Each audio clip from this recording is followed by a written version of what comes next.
Hey everybody, welcome back to Brown Thumb Nursery. I'm Rob and I'm out here in the shade house getting ready to do a little project. I stopped on the way home from work and following a lead from Facebook Marketplace, plants for sale, right? So I was able to get some, let's see, I got a purple leaf cannon lily that has a red flower and it's, yeah, it's got some damage there on the leaves, a little bit dry. It'll need a little bit of trimming back of the deadness, stuff like that, and watered. And I'm gonna pot this up, I think, into a 3-gallon. But yeah, get some of that deadness off of there, and then I'll pot that up. And it's got a good. Now this shoot here, oh, you can't really see. This shoot here from the center looks kind of damaged. I'm not sure if that's going to shoot out a good one there or not. Anyhow, this shoot here's got a pretty good shoot, so it's getting ready to open up. And so anyhow, I'll pot that up into a 3-gallon pot and get that fertilized. It's kind of dry, that's why it's probably shriveled up a little bit. But anyhow, set that aside. Next thing I got was an angel trumpet, yellow angel trumpet. And so here it is. And she propagates these by cuttings as well, the way I do. But she does them wintertime, hardwood cuttings. Anyhow, so and then what I really went for was these hydrangeas. She had penny mac, and I didn't have any penny macs that I knew of that I could think of, because I need to really sort through and actually inventory all those things I have. But anyhow, so I got penny mac hydrangeas. I picked up 3 of those, and then as she was running in the house to grab change for me, let me set these aside.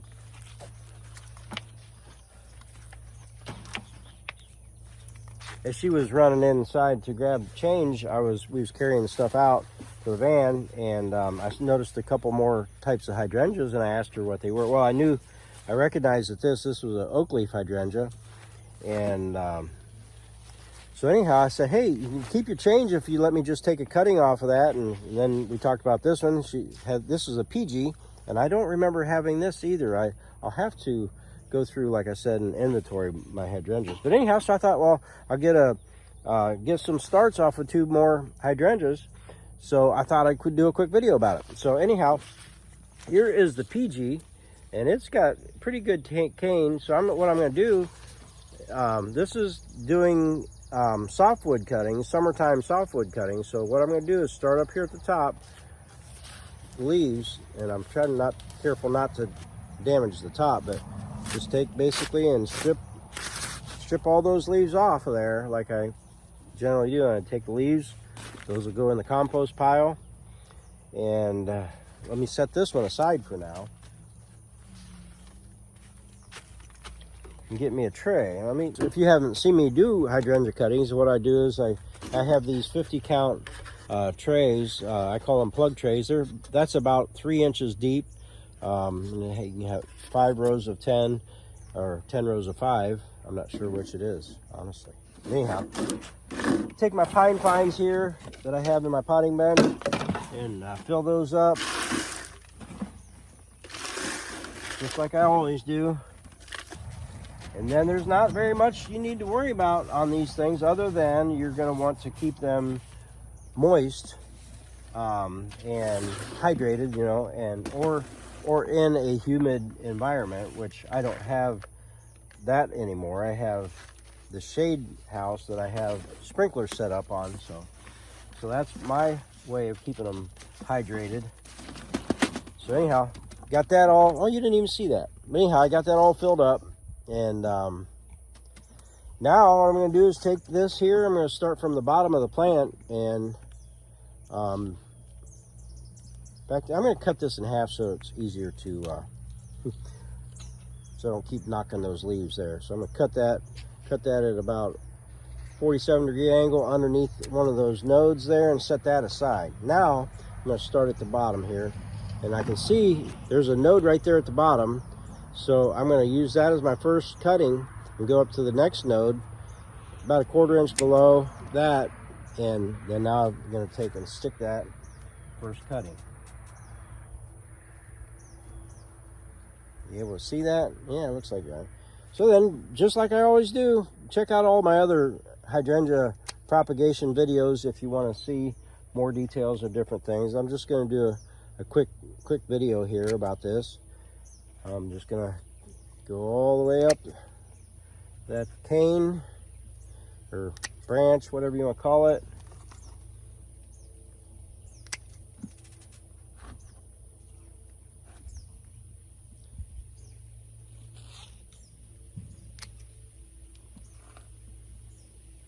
And hydrangeas, if you don't know, you can do single node cuttings. And so that's what I'm doing. I got cutting a single node.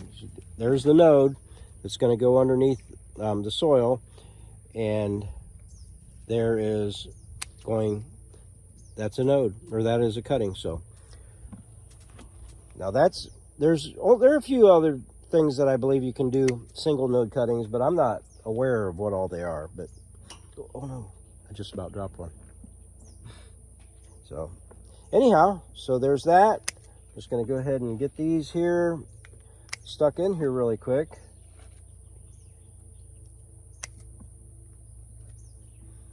And there's different ways to do this, many different ways, and most of them will work. So don't get all stressed out about it if I'm doing it right. Oh, I'm not cutting at exactly 47-degree angle, or, you know, whatever.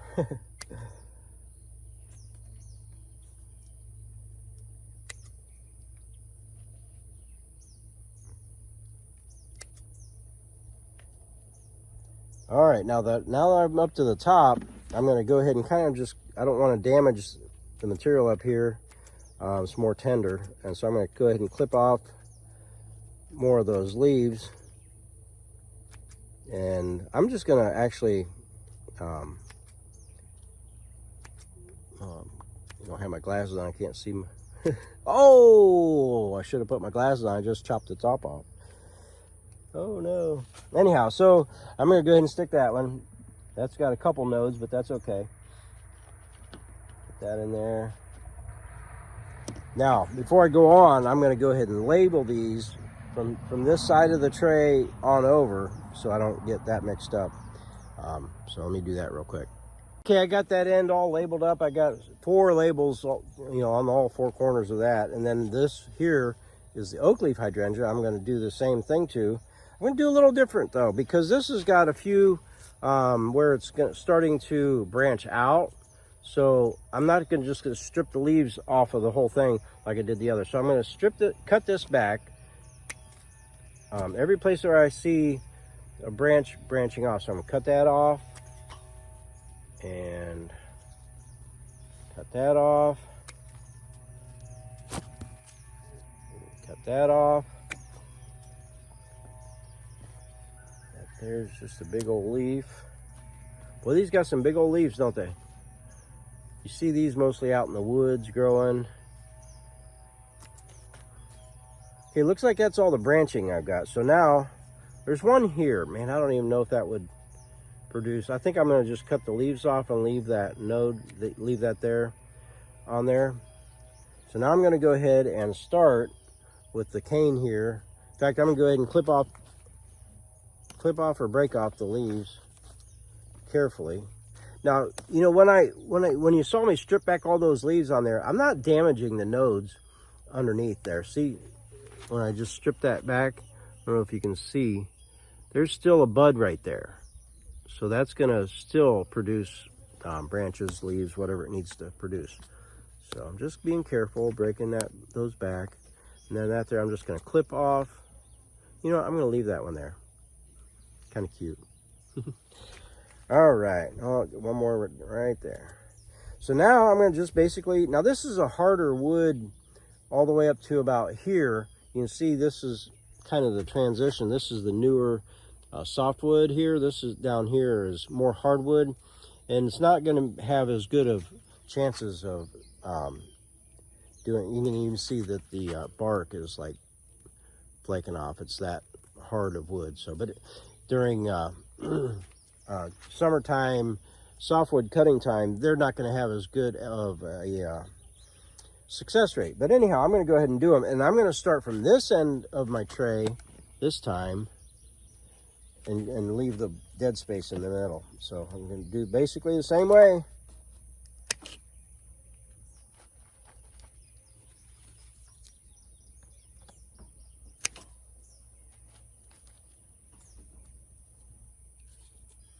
Just looking for the node, go right underneath the node. Now you might notice that I'm not using rooting hormone, and that's because I just usually don't. They usually root pretty good without it.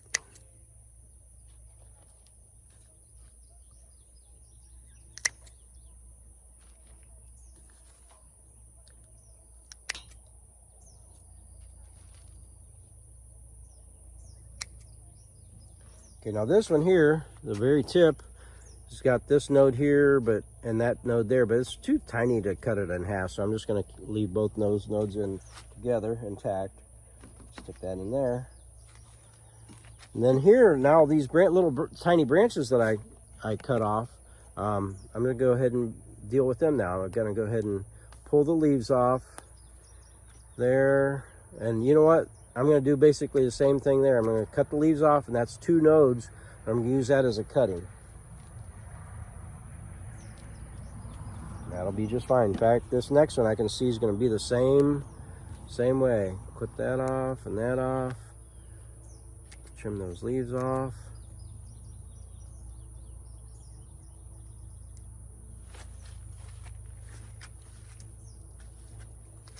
These really soft ones, you don't want to break them off as you're putting them in, so I got a pencil using like a dibbler, just kind of make it a little easier to go in there. And this here, man, I really don't know if that, I mean, it's just basically like a node coming out the middle there. I don't know if that'll do anything, but I'm gonna go ahead and stick it in there just in case.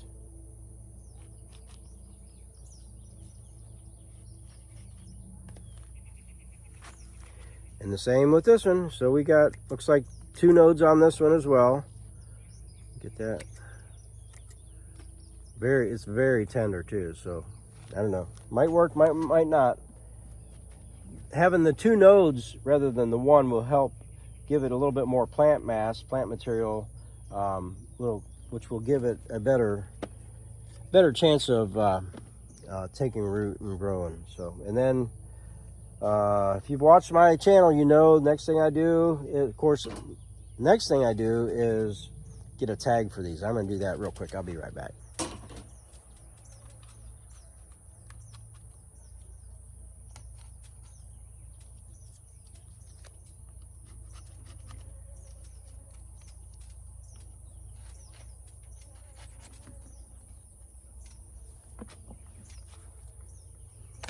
Okay, so I got those labeled in, and I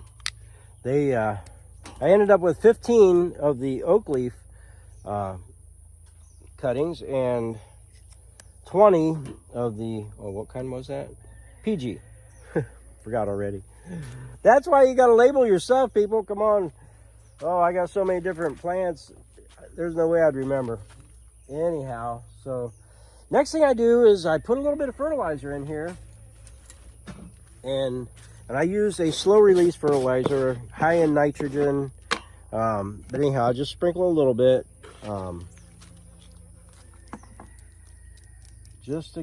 And I always try to tell you the reason I do this is because this potting soil that I'm using is pine fines. It's ground up pine bark. Has no nutrients in it really to speak of. But it's high in carbon, and the carbon will pull the nitrogen out of wherever it can, and what it's going to find is the plant, so it's going to pull the nitrogen out of that plant and kill it. So I just give it a little bit of boost of nitrogen is the main ingredient there for that. So yeah, and then now I just find a place out here in my propagation area. I got quite a few different hydrangeas and different things over here, so I'll find a little space for it here, and then I always water it in really good to kind of get it all settled in, get the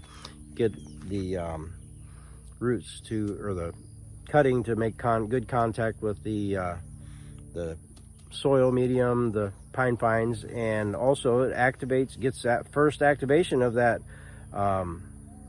fertilizer. So anyhow, what you need now is if you're doing this, and I try to tell this every time that I do a video, I feel like I'm repeating myself a lot, but you know, this might be your first videos that you've seen, so I want to try to cover some of the bases. And so what you need is, you don't want direct sunlight, and that's why I've got this shade cover over this area. This is what I call my little shade house. And I'm going to be putting up more of these because I about got this one filled up.